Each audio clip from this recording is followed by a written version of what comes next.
Hello, writers. Come write with me. My name is Michaela Greenwood. I create worlds for mind adventures. Welcome to my channel, Write with Michaela. I'm very excited to have you join me on my channel. So don't forget to like and subscribe and hit the bell so you can go on this journey with me. Today, we're going to explore the world of a well-known author, Eric Arthur Blair, who wrote under the pen name of George Orwell. He has written several books, including 1984 and Animal Farm. In today's episode, we are going to discuss Chapter 3 in a book club format. So I'm not going to read the chapter to you. I expect you have read Chapter 3 before watching this video. The version I read, or I am reading, is published by Signet Classics. Copyright was 1949, and the copyright was renewed in 1977. Now, let's start. Chapter 3 starts with Winston dreaming. He is sitting higher, and he is looking down on his mother and little sister, and they are sinking into the depths of green water. At this point in the dream, Winston has the feeling that his mother and sister died for him. He reflects on love and loyalty and family before the current time. The book tells us that his mother died when he was 10, and she's been dead for 30 years. That makes Winston 40. Then Winston dreams of green grass, summer breezes in the trees. In his dream, he sees a girl running to him as she effortlessly slings off her clothes. Winston thinks this gesture belongs to an ancient time, like the splendid movement of the arm could annihilate Big Brother, the party, the thought police. Winston woke up with the word Shakespeare on his lips. At this point, the telescreen emits a high-pitched whistle indicating time to get up. Okay, how many of you hit the snooze? My alarm is just a vibration. And sometimes I put my earplugs in because my husband snores not too badly, but anyway, I'm very sensitive to sound. So I have it on snooze and I have it under my pillow. I have it on vibrate and have it under my pillow, so I just feel a little bit of vibration. Getting an ear-piercing whistle would just be the worst way for me to wake up. Plus, I decide when I wake up. My job might help me decide that, but I can still decide because I can say, oh, okay, I don't want breakfast today, or I do want breakfast today. So I can decide to have if my alarm goes off and I'm like, okay, I don't need breakfast, hit the snooze. But also, the vibration on my phone doesn't disturb my husband. So, he works overnight. He doesn't need me waking him up when I have to get up to go to work. But definitely, I also don't want to hear an annoying noise first thing in the morning. It's just too much. Well, back to the book. Winston didn't receive enough clothes coupons for pajamas, so he threw on clothes. Winston starts coughing violently and lays back down to recover. The telescreen is announcing 30s and 40s group to take their places, and morning exercises started. Exercise was called physical jerk. I don't know, jerk doesn't sound very, like we call things stretching and stuff today. I wouldn't want to do a physical jerk. That might hurt.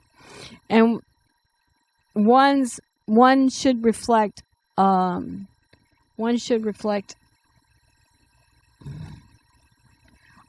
at least grim enjoyment.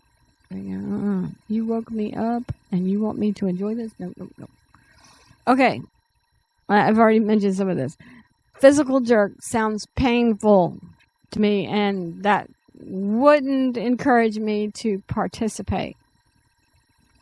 I'm sure Big Brother could come up with a better term in newspeak. Winston does the exercise as he reflects on his dream. He tries to remember his early childhood, but he has no external records. That makes it hard. No external records, like no photographs, no birth certificates. Nothing recorded is allowed. At least that is my interpretation so far. With no records, Winston feels like his life lost sharpness. Without these, he reflects that everything had been different back then. Even names and shapes of countries.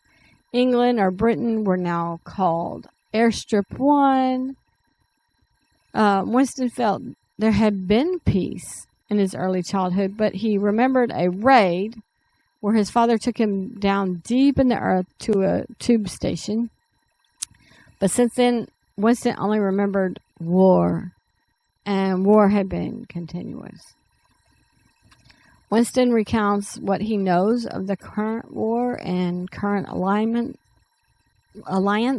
but there's no written record, and the people do not speak of it. Or at least he doesn't have access to the written record. The current enemy is referred to or represented as always the enemy. That always had been, always will be. The enemy is absolute evil. There's no peace agreement available. Winston reflects that 4 years ago, the alliance had been with Eurasia, and the enemy had been East Asia, and now they had switched. But he couldn't prove that, because there are no records. At least in this point of the story, there are no records. And now later on in the story, we might get more. I've read a little bit more than that. But there are no records that he has access to that could show the history like that. There was only what the telescreen said and repeated and repeated and repeated. So once you get this deluge of the repetition, then that's what your brain will tell you. So Winston didn't feel he could totally rely on his memory. Okay, I think I remember that, but the telescreen is telling me this. Telescreen is telling me this. So how do you rely on memory at that point when your memory disagrees with what the telescreen is saying? So Winston is doing the physical jerk, and he's exercising with his telescreen as he thought through things. And his memory disagreed with the present enemy always being the enemy. But he also thought of the party slogan. Who controls the past controls the future. Who controls the present controls the past. Okay. In other words, the party controls the narrative.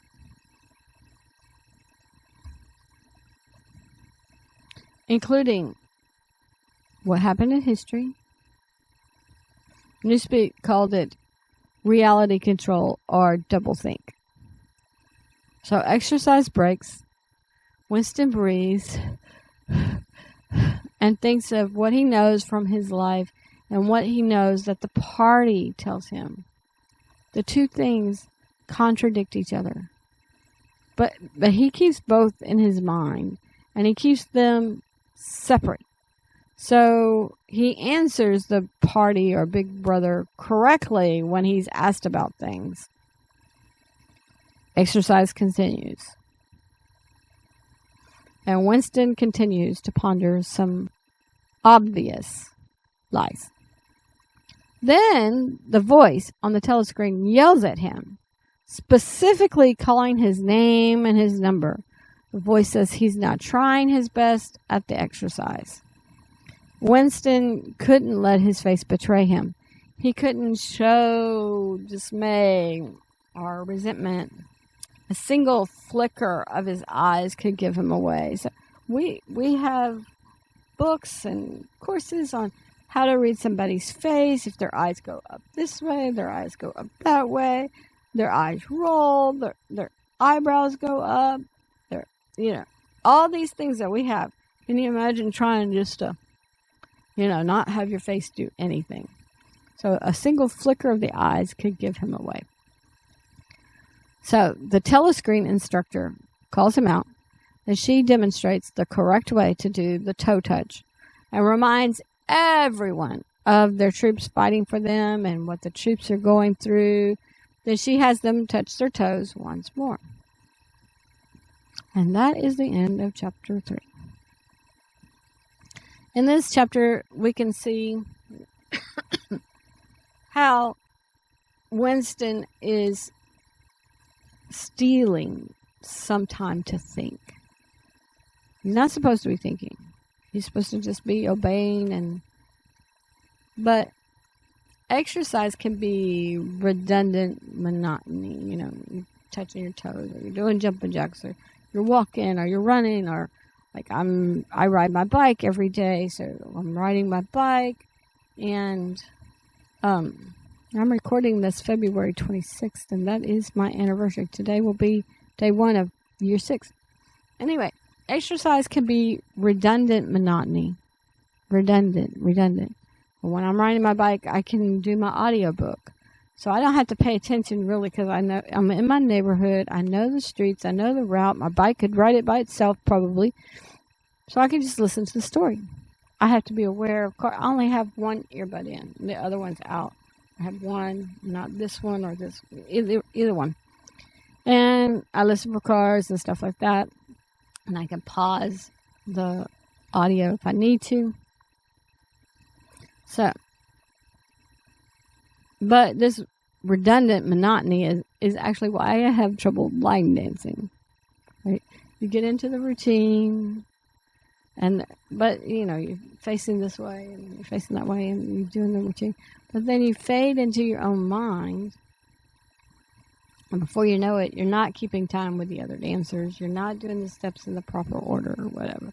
So there are some things that like line dancing has a set of moves, but then you have to turn, so it depends on how complicated the line dancing is. If it's just a heel toe thing, you could probably do it. So it depends on how redundant or monotonous it is. So I can't do line dancing because I get bored, but then when I start thinking, I start messing up. Now, I don't know how many people the instructor is watching from her side of the screen. I don't know if the telescreen is alerting her to the performance of the people she is watching. I don't know how all this works.